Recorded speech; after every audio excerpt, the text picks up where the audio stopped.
Good evening, I'm Marie Kato, and you're watching Ukraine Brief. It has been 1,373 days since Russia began its full-scale invasion of Ukraine. Here's the latest. Over the past 24 hours, Russian forces continued their attacks on Ukraine, launching 142 drone attacks, 92 of which were shot down by Ukrainian air defenses. According to the Thursday morning report, 42 drones struck 18 locations.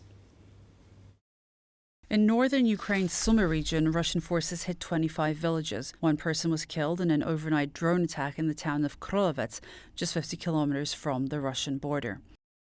In the Kharkiv region, another Russian strike injured 4 people, including a child, and damaged private properties.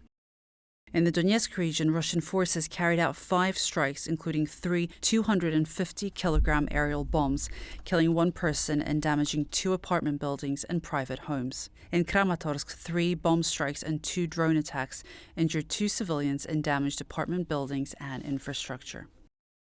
In Sloviansk on Thursday morning, a Russian drone strike injured at least 1 person, damaged 9 homes, and set a car on fire. Rescuers quickly put out the blaze.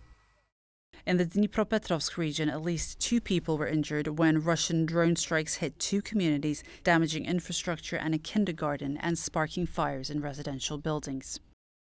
In the Kherson region, Russian strikes on the right bank of the Dnipro River killed 3 people, including a mother and her 6-year-old child, when explosives from a drone hit their car.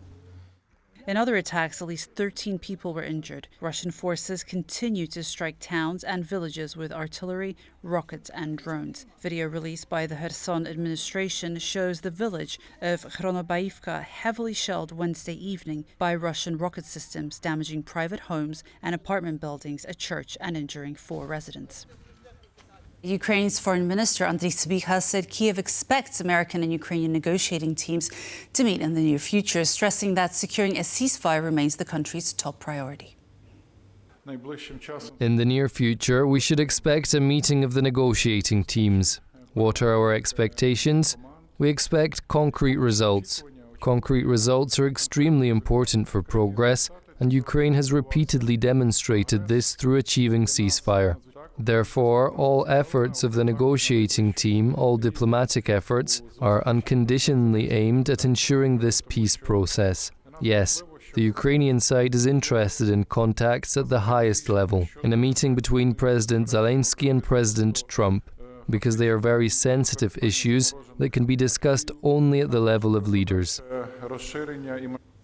Russia has no plans to halt its offensive. Vladimir Putin said today that Moscow will stop its aggression only if Ukrainian forces withdraw from the territories they currently hold. We are still receiving proposals to cease combat operations here, there, and everywhere. If Ukrainian forces leave the territories they hold, then we will stop combat operations. If they do not withdraw, we will achieve this by armed means. That is all.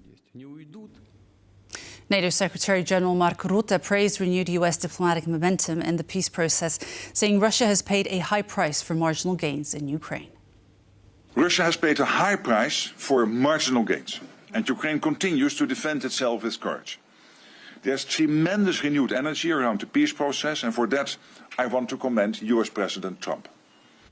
Ukraine's defense forces have managed to stop Russia's advance toward Huliaipole after a week of setbacks, Frontline monitors from Deep State reported.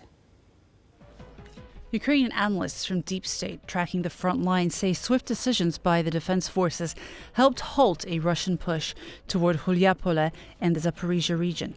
Deep State reports that after the loss of the nearby towns of Poltavka and Uspanivka, troops rapidly reinforced new defensive lines.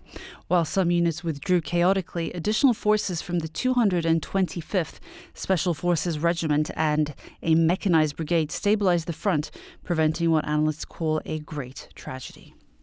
Meanwhile, farther east in the Donetsk region, the town of Dobropilya is bracing to become the next major defensive stronghold as fighting in nearby Pokrovsk intensifies. With Russian forces using guided aerial bombs and pushing from the southeast, the fate of Dobropilya now hinges on whether Ukraine can hold the line in Pokrovsk and stabilize new positions before the front shifts again. A Russian court in the city of Rostov-on-Don has sentenced 8 defendants to life imprisonment over the October 2022 explosion on the Kerch bridge, connecting Crimea with Russia's Krasnodar territory. The convicted includes 6 businessmen, a farmer and a truck driver. They had been charged with committing a terrorist act and transporting explosives. At the time of the attack, a truck carrying a large quantity of explosives was detonated while crossing the Kerch bridge, killing 5 people and igniting 7 oil tankers on a freight train. The blast caused large fires, destroyed 2 sections of the bridge, and damaged its railway tracks. Ukraine's State Security Service reported that it was involved in the attack, saying that it considered the bridge a legitimate military target. The convicted maintained their innocence, saying that they were not aware of the explosive cargo and were simply performing their routine jobs. In court, one of the convicted, Oleg Antipov, shouted to journalists that he cooperated with officials and that he was innocent.